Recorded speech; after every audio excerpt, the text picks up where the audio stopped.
এবং ওয়ার্কশপে ঢোকার সময় নিয়ম হচ্ছে আর কোনো কথা বলে খুব শৃঙ্খলা, রেজিস্ট্রেশন করবে, ঢুকবে। সেটা আমাদের গ্রামে আমরা শুরু করছি। তোরা পরে যখন দেখি আরো উঁচু ক্লাসে করবে, যখন ওয়ার্কশপে যেতেও হবে, বিভিন্ন ওয়ার্কশপে চাকরির ওয়ার্কশপ হয়, হ্যাঁ, তখন বুঝতে পারবে ওয়ার্কশপ জিনিসটা কি। সেটা আমরা এখানে তুমি একটা প্রাইমারি আমাদের গ্রামে শুরু করলে ছেলেরা বুঝতে পারবে।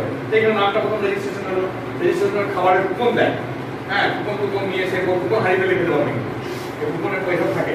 যাই হোক, আমরা আজকে কবিতা নিয়ে যেটা শুরু করছি সেটা হচ্ছে যে আমাদের কবিতা মানেই কঠিন, এবং বেশিরভাগ লোক বলে দেখিস যে বুঝতে পারে না। আগেকার কবিতাগুলো বুঝতে পারতো, রবীন্দ্রনাথ একটু মিলিয়ে মিলিয়ে আমাদের ছোটবেলা চলে আসতে মাঠে। এখনকার যে কবিতা, যেমন দেখি তোরা পড়ে এসেছিস পাইন গাছ দাঁড়িয়ে, ওটা কবিতা বেশিরভাগই বুঝতে পারে না। এমনকি কিছু কিছু মাস্টারও সেটা পড়াতে পারছে কি পাইন গাছ বলছে, আমি কিছু বুঝতে পারছি। তাহলে এই কবিতাটা বোঝার জন্য আমরা আজকে শুরু করছি। এটা হয়তো সবাই কবিতা লিখবে না, কিন্তু কবিতাটা সে বুঝতেছি যে না না এটা আজেবাজে জিনিস নয়, এটা দরকার আছে। প্রথমে আমরা একটা মেটেরিয়াল দিই যেটা বাড়িতে পড়ার জন্য, এখানে পড়া যাবে।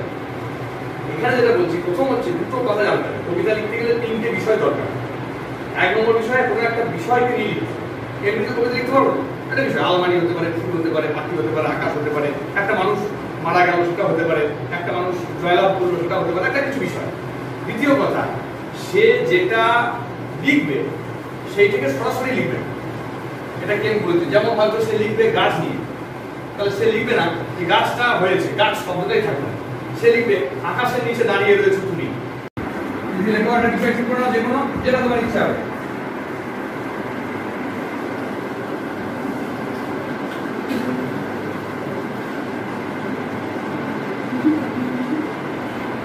বিষয় নানা রকম হতে পারে, স্কুলের পরীক্ষা হতে পারে, পরীক্ষা বসে তুমি কি ভাবছো, নদীর ধারে বসে আছো, জল বয়ে যাচ্ছে, হ্যাঁ, মেলায় গিয়েছো, প্রচুর লোক রয়েছে সামনে। আমি বিষয়গুলো ফটো বলে যাচ্ছি, তোমরা চয়েস করে নিতে পারো, ঠিক আছে? মেলাতে গিয়েছো, প্রচুর লোক রয়েছে, দোকান রয়েছে, বহু মানুষ রয়েছে, নদীর ধারে বসে আছো, জল বয়ে যাচ্ছে, নৌকাতে একটা লোক মাঝি যাচ্ছে দূরে। তারপরে একটা বন্ধুর জন্মদিনে গেছো, সেখানে তুমি অংশগ্রহণ করতে পারলে না, বা বন্ধু তোমাকে জন্মদিন নিয়ে ঘটনা ঘটে গেল, সেটা হতে পারে। হ্যাঁ, তুলনা ব্যাপারটা রাখবে, তুলনা ব্যাপারটা রাখতে পারলে ভালো হয়।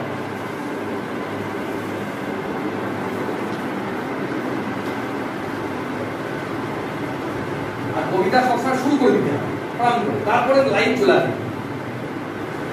কে যাচ্ছে ওখানে, ওকে কে আমি চিনি, ওকে মানুষ, হ্যাঁ হ্যাঁ হ্যাঁ, যে কোনো মানে কবিতার বিষয় যে কোনো বিষয়।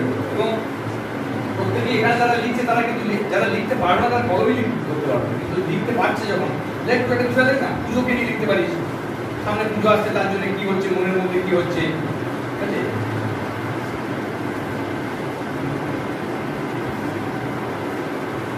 বা এই যে ছুটি পড়েছে, ছুটি পড়লে ছাত্রদের মনে কি হয়, পড়তে হয় না। মেঘ ঘুরে ফিরে শূন্য নদীর তীরে রহিম করি, যাহা ছিল নিয়ে গেল সোনার তরি। কবিতাটা মানে হচ্ছে যে আর সেখানে জায়গা নাই, আমার থানেতেই সেটা পড়ে গেছে, বুঝেছে? আমার সোনার থানে পড়ে গেছে, আর কোনো জায়গা সেখানে নেই, সে চলে গেল আমার সোনার থানে। এটা কবিতা, কিন্তু মোটেই তার থান ফানের কথা রবীন্দ্রনাথ বলেন। একটা মানুষ তার সারা জীবনে যে কাজ করে সেই কাজটাই রেখে দেয় মানুষ, কিন্তু সে লোকটা এদিক থেকে ব্যবহার করে। হ্যাঁ, ওইটাতে মেটেরিয়াল যেটা দিলাম ওই মেটেরিয়ালের ওপরই লিখতে হবে, অন্য কথা লেখা যাবে না। এবং বিষয় দিয়ে দেওয়া আছে, আর আমাদের টাইম কাউন্ট হচ্ছে, আমরা 5 মিনিট মানে 9:45 দিয়েছি, 9:50 নিয়ে নেবো। যা মন ওর ওইটুকু সময়ের মধ্যেই লিখতে হবে। হ্যাঁ,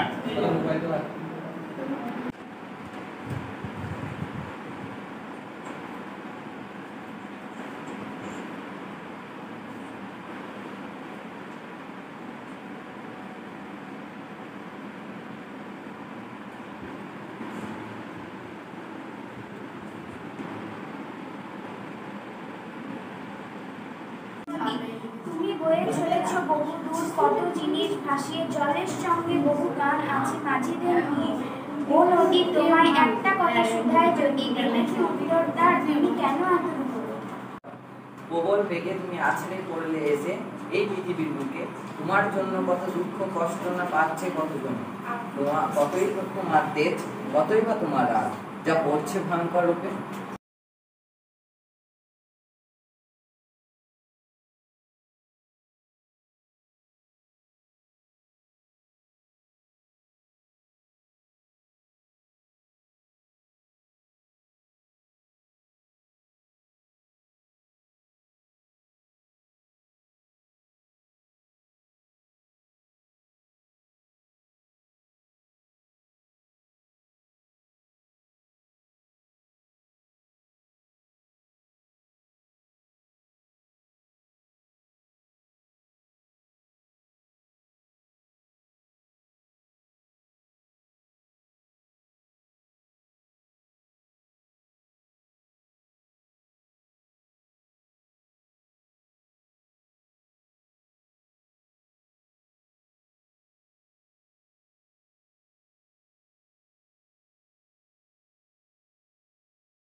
তোমাকে দিল আলো দিতে?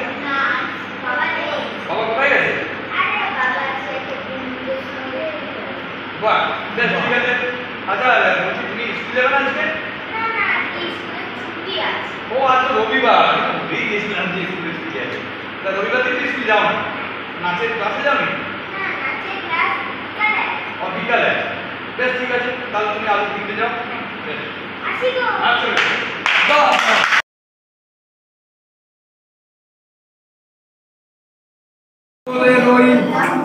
জোরে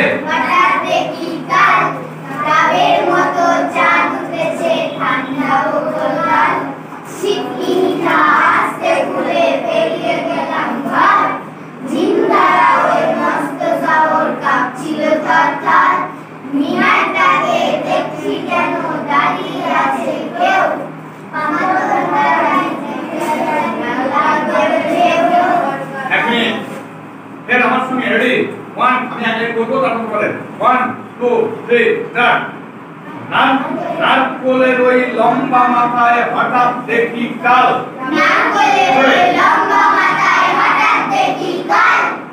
ডাবের মতো চাঁদ উঠেছে ঠান্ডা ও গোলগাল।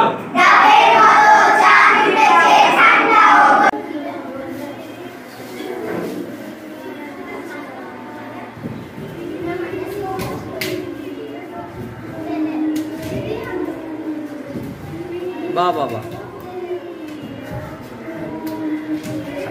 সাউন্ডটা